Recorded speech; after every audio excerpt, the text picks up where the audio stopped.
오늘 우리에게 주시는 말씀 보겠습니다. 구약 성경 하박국서를 보겠습니다. 구약 성경 하박국 1장 1절부터 4절 그리고 2장 1절부터 4절입니다. 제가 가진 성경은 구약 성경 1302페이지 됩니다. 하박국 1장 1절부터 4절, 2장 1절부터 4절까지 보겠습니다. 다 같이 읽겠습니다. 선지자 하박국이 묵시로 받은 경고라. 여호와여, 내가 부르짖어도 주께서 듣지 아니하시니 어느 때까지리까? 내가 강포로 말미암아 외쳐도 주께서 구원하지 아니하시나이다. 어찌하여 내게 죄악을 보게 하시며 패역을 눈으로 보게 하시나이까? 겁탈과 강포가 내 앞에 있고 변론과 분쟁이 일어났나이다. 이러므로 율법이 해이하고 정의가 전혀 시행되지 못하오니 이는 악인이 의인을 애워쌌으므로 정의가 굽게 행하여 짐이니이다. 내가 내 파수하는 곳에 서며 성루에 서리라. 그가 내게 무엇이라 말씀하실는지 기다리고 바라보며 나의 질문에 대하여 어떻게 대답하실는지 보리라 하였더니 여호와께서 내게 대답하여 이르시되 너는 이 묵시를 기록하여 판에 명백히 새기되 달려가면서도 읽을 수 있게 하라. 이 묵시는 정한 때가 있나니 그 종말이 속히 이르겠고 결코 거짓되지 아니하리라. 비록 더딜지라도 기다리라. 지체되지 않고 반드시 응하리라. 보라, 그의 마음은 교만하며 그 속에서 정직하지 못하나 의인은 그의 믿음으로 말미암아 살리라. 아멘. 하박국서는 1, 2, 3장으로 되어 있습니다. 짧은 그런 책으로 되어 있습니다. 하박국서는 하박국이라고 하는 선지자가 지었습니다. 그래서 하박국 그 이름을 따서 그 제목으로 삼았습니다. 그러니까 하박국이라고 하는 선지자가 이 책의 저자인 것이죠. 하나님의 말씀을 남유다에 선포한 그러한 선지자가 하박국입니다. 이 뜻은 껴안는 자, 메어 달리는 자라고 하는 뜻이 있습니다. 이 하박국이라고 하는 이름 자체가 껴안는 자, 메어 달리는 자, 그러한 뜻이 있습니다. 실제적으로 하박국은 신앙 문제를 가지고 하나님 앞에 매달렸던 그러한 선지자입니다. 의문을 가지고 있었는데 그 의문을 가지고 하나님 앞에 나아가서 기도했던 선지자입니다. 유다를 중심으로 국제적인 상황을 바라보면서 그 문제를 가지고 하나님 앞에 호소하며 기도했던 선지자가 바로 이 하박국 선지자입니다. 근데 어떤 학자들은 그를 가리켜서 구약의 도마라고 이야기합니다. 도마는 어떤 사람이지요? 의심했던 자입니다. 그것처럼 구약에도 도마와 같은 사람이 하박국이다. 왜냐하면 왜라고 하나님 앞에 묻고 있기 때문입니다. 왜? 즉 신앙적 회의를 가지고 있었기 때문에 구약의 도마라고 이야기하는 학자들도 있기도 합니다. 그러나 하박국은요, 나라를 사랑하는 애국자였습니다. 그리고 문제를 가지고 그 고민하는 문제를 가지고 하나님께 나아갔던 진솔한 선지자였습니다. 즉 하나님의 대답을 듣기 위해서 하나님 앞에 나아갔던 그러한 선지자였다라고 하는 것이죠. 그리고 또 하박국서에서 보면 3장에 보면 하박국이 노래로 기도하는 것을 볼 수 있습니다. 그래서 어떤 학자들의 연구에 의하면 이는 성가대원 중에 한 사람이었을 것이라고 그렇게 추정하기도 합니다.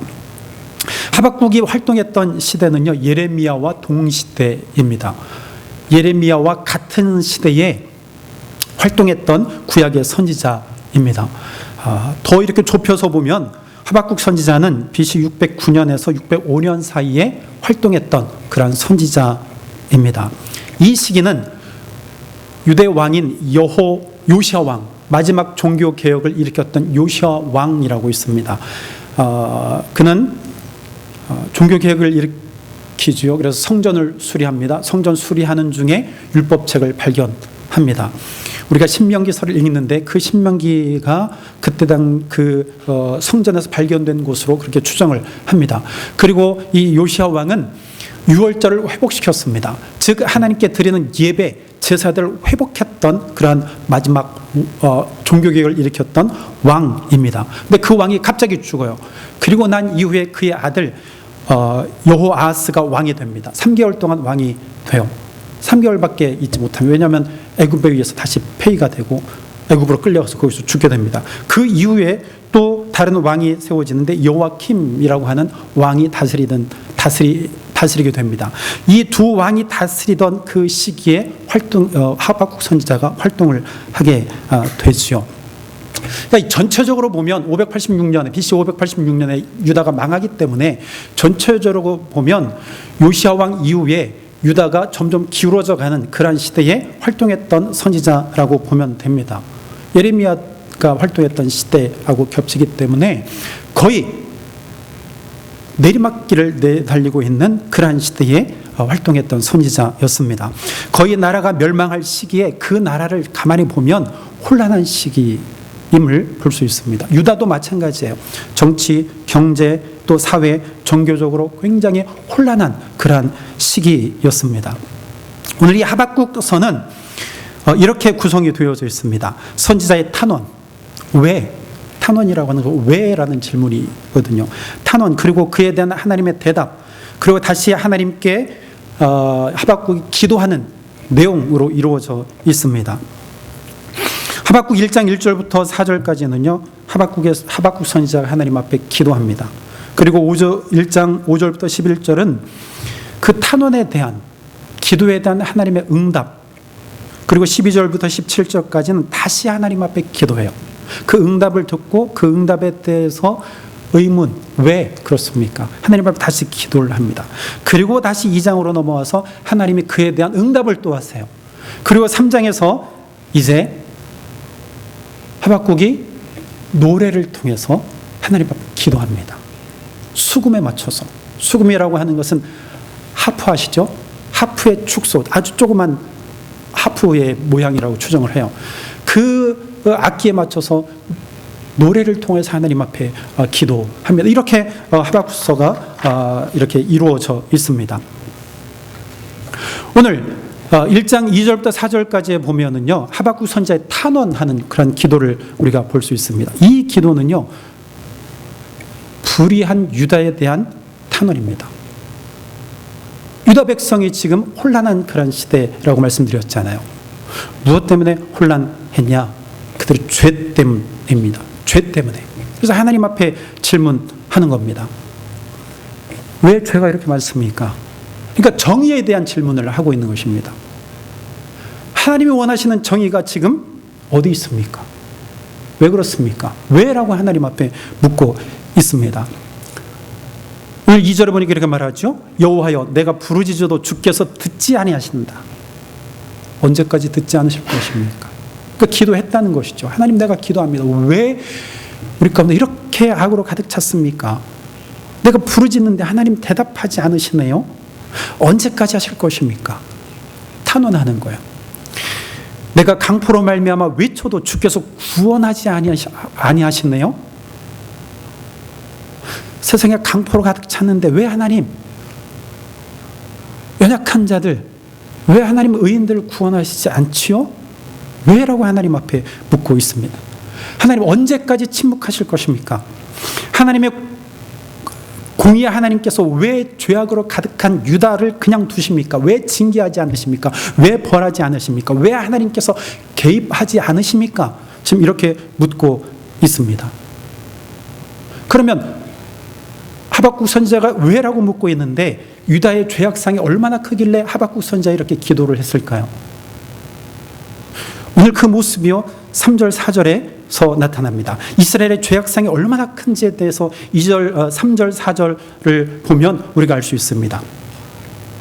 3절에 보니까 어찌하여 내게 죄악을 보게 하시며 패역을 눈으로 보게 하시나이까. 겁탈과 강포가 내 앞에 있고 변론과 분쟁이 일어났나이다. 이름으로 율법이 회의하고 정의가 전혀 시행되지 못하오니 이는 악인이 의인을 에워쌌으므로 정의가 굽게 행하여짐이이다. 여러분, 여기 이 두 절 가운데서 우리가 중요한 단어들을 보게 됩니다. 죄악, 떴나요? 죄악, 여러분 성경을 펴놓으시면 더 좋을 거예요. 죄악, 폐역, 겁탈, 강포, 변론, 분쟁, 율법의 해이, 정의가 시행되지 않는 것, 의인이 악인으로 둘러싸여져 있는 것, 정의가 굽게 되어지는 것. 그럼 이러한 단어들이 눈에 들어와요. 그럼 그 시대의 유대의 사회상을 지금 보여주는 것입니다. 죄악으로 가득했다는 거예요. 폐역한 세상이었다는 것입니다. 순리를 거슬러요. 불순한 모습으로 살아간다는 것이죠. 겁탈, 그들의 폭력입니다. 폭력을 왜 행사할까요? 내 이득을 취하기 위해서. 누구로부터? 나약한 자들로부터, 자기보다 약한 자들로부터 이득을 취하기 위해서 폭력을 행사해서 다른 사람의 소유물을 내가 강탈하는 것. 여러분, 이것은 강포입니다. 그들의 포악함이 강한 거예요. 사납다라고 하는 것이죠. 여러분, 이러한 사회 속에서 살 때 가장 피해를 보는 자들이 누구일까요? 약자입니다. 사회적 약자들이에요. 치명적입니다. 어디에다 하소연할 데도 없습니다. 그럼 분쟁이 일어납니다. 변론이 일어납니다. 다툼입니다. 싸움이 일어난다는 거예요. 자기 주장을 많이 펴는 그 사회에서 자기 주장만 펴니까 이기적인 사람들이 있지요. 기득권 싸움입니다. 내 자리를 지키기 위해서 분쟁합니다. 논쟁합니다. 변론합니다. 내가 더 낫다라고 하는 것이죠. 그럼 당시에 이러한 유대 사회가 바로 이렇다는 것이, 이러한 것들로 가득 찼다라고 하는 것입니다. 더 문제는 뭐냐? 오늘 4절에 보니까 이렇게 말하죠. 율법이 해이해졌다. 정의가 굽었다 말합니다. 율법은요, 하나님께서 주신 말씀이에요. 율법이 해이해졌습니다. 가장 심각한 문제예요. 율법이 해이해지고 굽었다라고 하는 것은 예배가 상실했다라고 하는 의미입니다. 선지자들의 경고의 소리를 듣지 않았다라고 하는 거예요. 요아킴이 다스리고 있던 시대라고 말씀드렸습니다. 여러분, 요아킴이라고 하는 왕이 어떠한 일을 행했냐면 우리야라고 하는 선지자가 있었습니다. 그 시대 예레미야 시대에. 근데 우리야가 요아킴에게 경고합니다. 하나님의 말씀, 하나님 반드시 심판하실 것이라고 경고합니다. 그 이야기를 듣고 요아킴은요, 우리야를 죽여버렸습니다. 그리고 나아가서 예레미야까지 죽이려 합니다. 근데 예레미야는 하나님께서 그를 보호하심으로 말미암아 죽음을 모면하지요. 그는요, 옳은 이야기하는 자들을 죽이는 그러한 왕이었습니다. 심지어는 이러한 일까지 있었습니다. 하나님께서 하나님으로부터 받은 계시의 말씀, 묵시의 말씀을 예레미야가 두루마리 맞죠? 두루마리 책에 기록을 합니다. 근데 그것을 가져오라고 해요. 그러면서 그것을 읽습니다. 읽고 나서 그 한 부분을 칼로 잘라요. 찢어내는 것입니다. 그리고 그것을 화롯불에 다 태워버립니다. 조각 내서 그 하나님의 묵시의 말씀, 경고의 말씀을요, 다 태워버렸다는 것은 하나님의 말씀을 듣지 않겠다는 이야기죠. 율법의 해예요. 하나님의 경고의 말씀을 듣지 않는 그 유대 땅. 여러분, 무시무시한 시대였지요. 그러니 정의가 온전히 설 리가 없지요. 여러분, 잠언 20장 8절에 이렇게 말씀합니다. 우리가 토요일날 어제 살펴보았죠. 잠언 20장 8절에 심판자리에 앉은 왕은 그의 눈으로 모든 악을 어떻게 한다고요? 흩어버린다 말씀입니다. 심판자리에 앉은 왕은 그의 눈으로 모든 악을 흩어지게 한다. 이 말씀은 뭐냐? 악을 온전히 판단해서 옳지 않은 것들을 흩어버린다는 거예요. 쫓아버린다는 것입니다. 그래서 옳은 것을 세운다는 것이죠. 왕은요, 이러한 일을 해야 돼요. 근데 지금 여호와킴은 어떤 일을 하고 있습니까? 악을 흩트는 것이 아니라 악을 어떻게 해요? 오히려 모으고 있습니다. 모으고 있어요. 악을 행해라. 자기부터 지금 악을 행하고 있습니다. 하나님의 말씀을 어겨요. 하나님의 경고의 말씀을 듣지 않고 있다라고 하는 것이죠. 정의를 곧게 펴야 되는데 정의를 굽게 만듭니다. 여러분, 정의가 상실한 그 사회는요, 사랑이 식어졌다라고 하는 뜻입니다. 사랑이 없으니까 폭력만이 난무하게 되지요. 여러분, 유다 사회는요 철저히 무너져 있었습니다. 회복이 불가능했습니다. 하나님은 회복하시기 위해서 예레미야를 통해서, 하박국을 통해서 돌아오라 그러면 내가 너희를 회복시키리라 끊임없이 이야기하지만 왕을 비롯해서 백성들은요 듣지 않았습니다. 도리어 왕이 더욱 악해지고 거짓 선지자들이 난무했습니다. 여러분, 하나님은요 본래 이스라엘 백성들을 애굽 가운데서 이끌어내시고 즉 구원하시고 그들에게 율법, 하나님의 말씀을 주셨습니다. 너희는 율법을 지키며 살아라. 내가 너에게 명령한 것을 지켜라. 규례를 지켜라. 그러면 너희가 그 땅에 들어가서 너희의 날이 장수하리라. 길리라. 영원히 그 땅 가운데 너희가 살리라 말씀하셨어요. 무엇을 하면? 하나님의 말씀을 지키면. 그런데 지금 유다 백성들은 하나님의 말씀을 멀리 떠나 있습니다.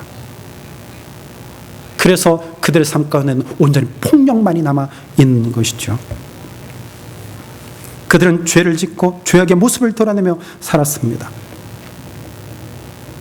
정의와 공의가 무너진 그곳에, 사랑이 무너진 그곳에 연약한 자들, 가난한 자들의 울부짖는 소리들만이 들렸습니다. 이런 모습을 보면서 하박국 선지자는 하나님 왜 그냥 두십니까? 하나님 왜 그냥 두시나? 왜 나를 그 상황을 목도하게 하시고 왜 하나님 아무 일도 하지 않으십니까? 이러한 탄원의 기도를 하나님 앞에 드리는 것입니다. 하나님께서 이러한 기도를 들으시고 이제 응답하십니다. 오늘 5절에 보니까 우리가 읽진 않았지만 5절에 보니까 이렇게 말합니다. 여호와께서 이르시되 너희는 여러 나라를 보고 또 보고 놀라고 또 놀랄지어다. 너희 생전에 내가 한 가지 일을 행할 것이라. 누가 너희에게 말할지라도 너희가 믿지 아니하리라. 믿지 못할 그 한 가지 일, 내가 너희의 생전에 내가 한 가지 일을 행하리라 말합니다. 이 한 가지 일, 여러분 이 한 가지 일이 무엇일까요? 오늘 6절에 보니까 이런 말합니다. 보라, 내가 사납고 성급한 백성 곧 땅이 넓은 곳으로 다니며 자기의 소유가 아닌 거처들을 점령하는 갈대아 사람을 일으켰나니 말합니다. 하나님께서 너희의 생전에 내가 한 가지 일을 일으킬 것인데 그것은 갈대아 사람을 일으키는 것이다 말합니다. 여러분 여기서 갈대아 사람은요 어떠한 사람들이냐? 바벨론이에요.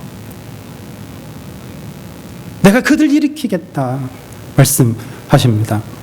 여러분 이 말이 무슨 말일까요? 지금 유다의 악을 탄원하는 그 하박국에게 하나님께서 말씀하시는 거예요. 내가 갈대아, 즉 바벨론 백성들을 들어서 죄악된 유다 백성을 내가 심판하겠다 이 말씀이에요. 이 갈대아 사람들의 특징을요 6절부터 쭉 보면 설명이 되어져 있습니다. 우리 다 읽을 수는 없고 7절 8절에 보니까 그들은 두렵고 무서우며 당당함과 위엄이 그들에게서 나오며 그들의 군마는 표범보다 빠르고 저녁이 이르보다 사나우며 그들의 마병은 먼 곳에서부터 빨리 달려오는 마병이라 마치 먹이를 움키려 하는 독수리의 나름과 같다 이렇게 표현하고 있습니다. 정말 사납고 빠르고 용맹한 군사들이에요. 여러분 오늘 이 설명에서 단적으로 한마디로 요약하면 역시 그들도 굉장히 폭력적이다라고 라는 것이죠. 난폭한 백성이라고 하는 것이죠. 하나님 그러한 폭력적인 바벨론을 들어서 폭력적인 유다를 심판하시겠다라고 하는 것입니다. 여러분 당시에 바벨론은요 강대국으로 지금 성장하고 있었습니다. 그리고 이 하박국 시대에는요 니느웨의 아수르의 수도인 니느웨를 정복했습니다. 612년에 BC 612년에. 그래서 주변의 나라를 평정하는 그런 시대였어요. 그리고 호시탐탐 유다를 노리고 있었던 그 시대입니다. 내가 기회한다면 내가 유다도 나의 나라로 만들리라. 무엇입니까? 지금 유다에게는 위기의 상황입니다. 하나님은 그러한 상황을 보시면서 내가 바벨론을 들어서 유다를 심판하리라. 여러분 이 말씀을 여러분들 들으시고 이해하시겠습니까? 하박국은요 이해할 수 없었습니다. 왜? 그들은 더 나쁜 사람들이거든. 아니 하나님 아무리 유다가 악하다고 그렇지 더 악한 민족을 들어서 유다를 심판하시렵니까? 그들 이방 민족 아닙니까? 하나님이 선택한 백성이 이스라엘인데 왜 이스라엘 백성들, 하나님이 선택하지 않은 백성들을 들어서 왜 하나님의 백성들을 심판하시려 하십니까? 하박국은요 이해할 수 없었어요. 받아들일 수도 없었습니다. 그래서 하박국은요 재차 하나님 앞에 탄원의 기도를 드립니다. 13절에 보니까 이렇게 말합니다.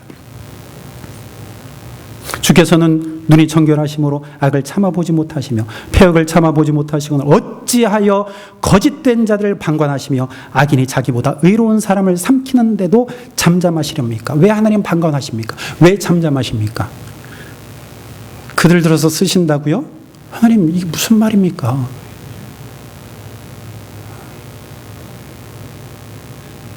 (17절에) 이렇게 말합니다. 그가 그물을 떨고는 계속하여 여러 나라를 무자비하게 멸망시키는 것이 옳습니까? 그물, 투망이에요. 한 곳에서 투망치고 건져서 털어, 고기를 털어내. 그리고 또 다른 곳에서 투망을 칩니다. 그리고 건져서 물고기를 털고 또 다른 곳에 털어요. 지금 바벨론이 지금 그렇게 하고 있다는 것이죠. 무자비하게 여러 나라들을 멸망시키는 것이 옳습니까? 그들의 폭력, 난폭함으로 주변의 나라들, 그들을 통하여서 유대를 치는 것이 옳습니까? 다시 탄원의 기도를 해요. 그러면서 하박국 선지자는요 이렇게 기도합니다. 오늘 하박국 2장 1절입니다. 내가 내 파수하는 곳에 서며 성루에 서리라. 그가 내게 무엇이라 말씀하실는지 기다리고 바라보며 나의 질문에 대하여 어떻게 대답하실는지 보리라. 막내 올라가서 내가 보리라. 하나님 도대체 어떻게 대답하실는지, 이게 옳은지 그른지 하나님 한번 대답해 보세요. 왜 하나님 잠잠하십니까? 그게 옳습니까? 저는 이해 못하겠습니다. 하나님 대답해 보세요. 내가 그 대답 듣기를 원합니다. 어찌 보면 이 하박국의 기도는요 불평이 섞인 기도입니다. 오만함이 묻어나는 기도예요. 그런데요 그 문제를 가지고 하나님 앞에 기도했다는 것이죠. 그리고 그 응답받기를 그가 원했어요. 내가 듣기 전에는 내가 여기서 내려가지 아니하리라. 내가 여기서 내려가지 아니하리라. 비록 그가 탄원의 기도, 약간 불평이 섞인 그런 기도로 보이지만 여러분 기도하는 사람은요 이런 결기가 있어야 돼요. 결단이 있어야 돼요. 하나님 앞에 기도할 때에 내가 하나님 응답받지 않으면 내가 여기서 내려가지 않겠습니다. 나에게 응답해 주세요. 조금 기도하다가 하나님 안 들어주시니까 금방 또 시무룩해져가지고 하나님 안 계신가?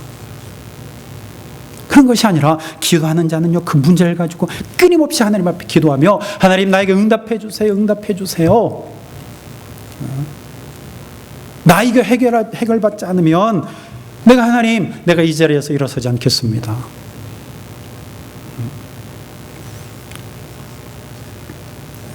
결의에 찬 모습으로 하나님 앞에 기도한 그 하박국의 기도를 들으시고 하나님께서 응답하시죠. 응답하십니다. 오늘 본문 2장 2절에 보니까 이렇게 말씀합니다. 여호와께서 내게 대답하여 이르시되 너는 이 묵시를 기록하여 판에 명백히 새기되 달려가면서도 읽을 수 있게 하라 말씀합니다. 이제 구체적으로 하박국에 하나님은 말씀하십니다. 내가 너에게 명령한 이 묵시를 기록하라. 그리고 모든 사람들이 보게 하라. 달려가면서도 보게 하라. 그렇게 말씀합니다. 달려가면서도 보게 하라. 이 말은요 그것을 읽은 자가 달려가게 하라 말이에요. 읽었으면 또 달려가게 하라. 그 이야기는 그 말씀을 읽은 자는 그 자리에 있지 말고 달려가라. 달려간다는 것은 전하라 말씀이에요. 전하라. 그래서 듣게 하라. 이 이야기는 뭐냐? 하나님께서 내려주신 말씀은 정확하다. 정확히 이루어진다. 그러므로 하나님의 경고의 말씀을 들어라. 듣고 전하라. 그래서 모든 백성이 알게 하라. 그 이야기입니다. 더 구체적으로 하나님의 말씀은 반드시 이루어진다는 거예요. 하나님의 묵시의 말씀은 정확할 뿐만 아니라 반드시 말씀대로 이루어진다는 거예요. 이 말씀을 모든 백성이 알아야 한다는 것이죠. 그래서 너는 기록하라. 달려가면서도 읽게 하라. 그리고 달려가게 하라. 그리고 전파하게 하라. 말씀하신 것입니다. 그러면서 3절에 이렇게 말씀합니다. 이 묵시는 정한 때가 있나니 그 종말이 속히 이르겠고 결코 거짓되지 아니하리라. 비록 더딜지라도 기다리라.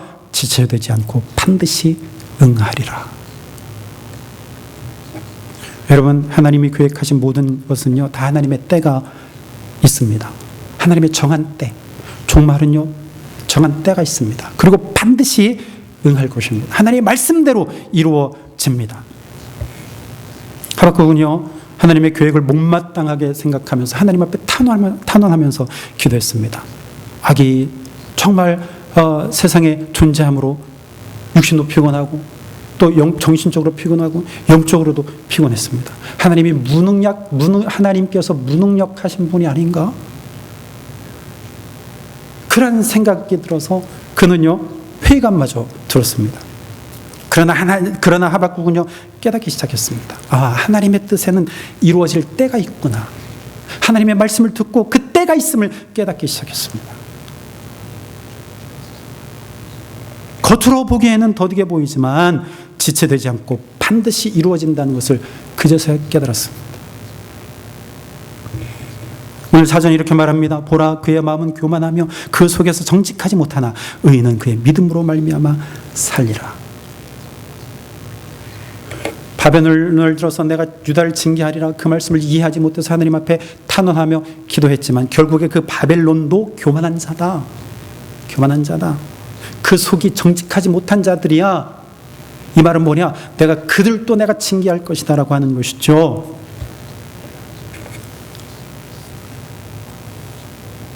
하박국 1장 11절 비절에 보면 이렇게 말씀합니다. 그들은 자기의 힘을 자기들의 신으로 삼는 자들이라. 바벨론이에요. 그들은 자기의 힘을 자기들의 신으로 삼는 자다. 그러니까 바벨론이 가지고 있는 파워, 그 최고라고 여기는 자들이죠. 근데 보세요. 이에 바람같이 급히 몰아 지나치게 행하여 범죄하리라 그렇게 말합니다. 하나님은요 말씀하실 때 그들 들어서 쓰지만 그들의 모습은 어때요? 바람같이 급히 몰아 지나치게 행하여 그것이 범죄라는 거예요. 하나님께서 그들을 도구로 사용하시지만 하나님이 그들을 그냥 두시지 않는다는 거예요. 그들의 행위는 도구로 사용도 해주지만 그들이 지나침으로 말미암아, 즉 하나님이 생각하신 것보다 그들 스스로 지나치게 폭력을 행하여서 그것이 범죄가 되리라 말씀하십니다. 그들도 그 범죄 때문에 망할 것이다라는 말씀이에요.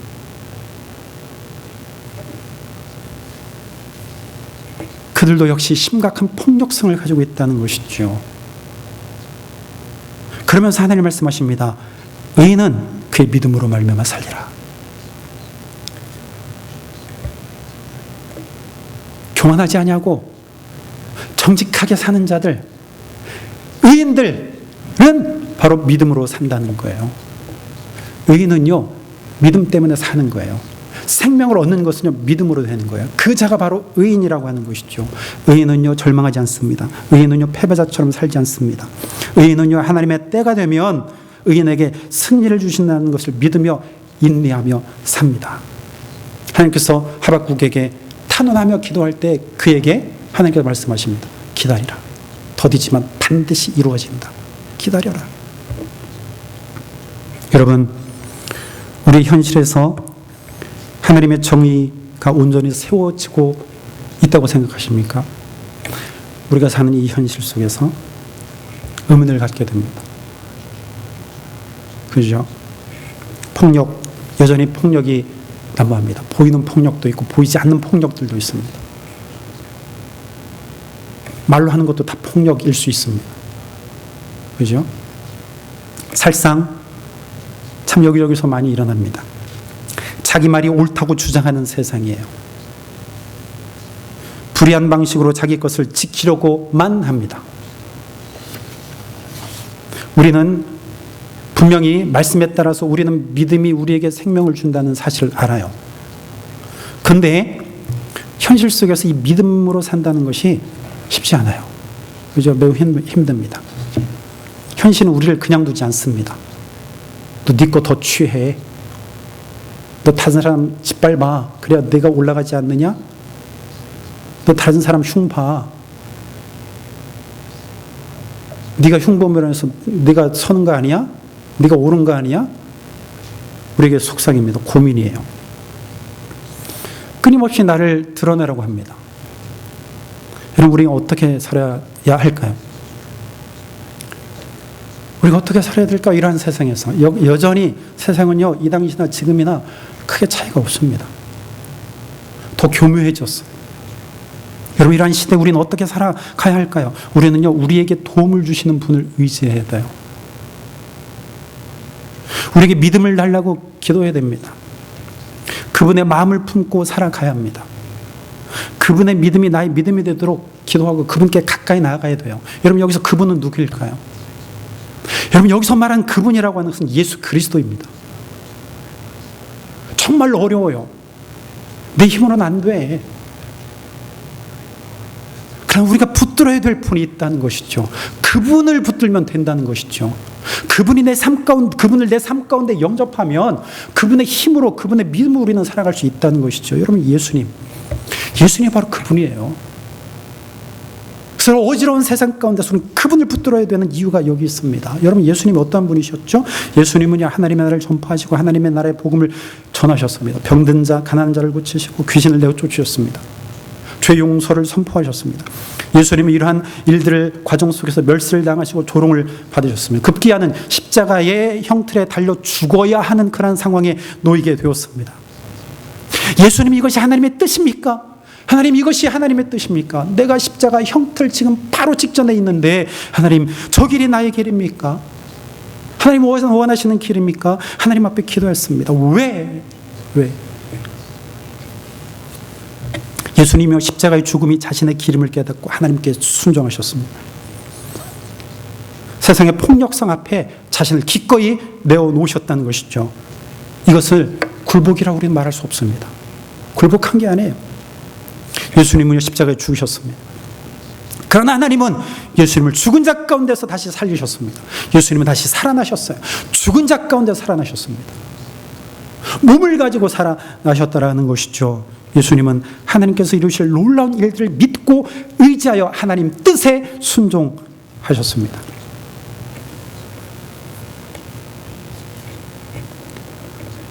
예수님은 하나님 아버지를 믿음으로 십자가를 지셨어요. 하나님은 믿음으로 순종한 예수님을 다시 살리셨습니다. 그의 살아나심으로 인하여서 죄인들에게 새로운 생명, 영원한 생명을 주셨습니다. 이것이 하나님의 뜻이었다는 것이죠. 하나님의 때에 하나님의 일이 이루어진 것입니다. 예수님은 모든 사람들에게 믿음의 본을 보여주셨습니다. 그러므로 우리는 예수님을 의지해야 하는 것이죠. 하나님을 믿으니 또 나를 믿으라. 예수님이 말씀하셨잖아요. 예수님을 믿으면 우리는 이길 수 있습니다. 세상이 아무리 폭력적이고 아무리 거짓이 난무해도 예수님을 의지하면 우리 예수의 이름으로 이길 수 있다는 것이죠. 예수에게 길이 있다는 것입니다. 여러분, 공의를 굽게 하는 자, 폭력을 앞세우는 자, 의인을 억압하는 자들, 교만한 자들, 하나님을 경외하지 않는 자들은요, 하나님의 나라에 반드시 그들에게 하나님이 그들의 행위에 따라 보응하신다는 사실입니다.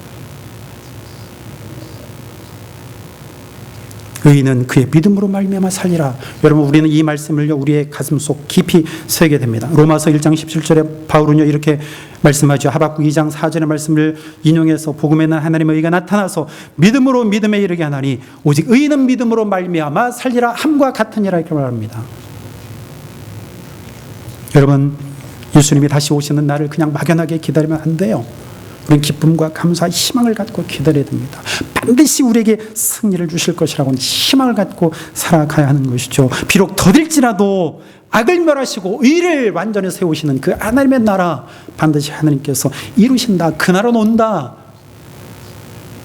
이 믿음으로 우리에게 믿음의 본을 보여주신 믿음의 주이신 예수 그리스도를 믿고 그분을 의지하면 우리가 이긴다는 것이죠. 아니, 우리가 이기는 것이 아니고 우리 가운데 함께 하시는 예수님이 이기게 해주신다는 것이죠. 그래서는요, 믿음의 본을 보여주신 예수님을 붙잡아야 돼요. 예수님 떠나서 우리의 힘을 한다고요? 아니요. 한계가 있어요. 우리 늘 한계에 봉착합니다.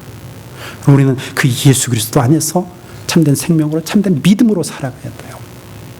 더욱더 예수의 이름을 붙들어야 될 시대가 바로 이 시대예요. 지금, 현재. 그러므로 예수를 의지합시다. 예수님을 의지해야 돼요. 정말 어지러운 세상입니다. 예수님만 따라가야 됩니다. 예수님의 십자가를 바라보고 겸손히 한 걸음 한 걸음 따라가야 합니다. 그분이 오늘도 우리와 함께 하셔서 또 날마다 우리와 함께 하셔서 승리를 우리에게 주실 줄로 믿습니다. 예수님만 의지합시다. 예수님만 따라가십시다. 기도하겠습니다. 우리 함께 기도하겠습니다. 오늘 말씀 들으면서 여러분들 또 어떠한 말씀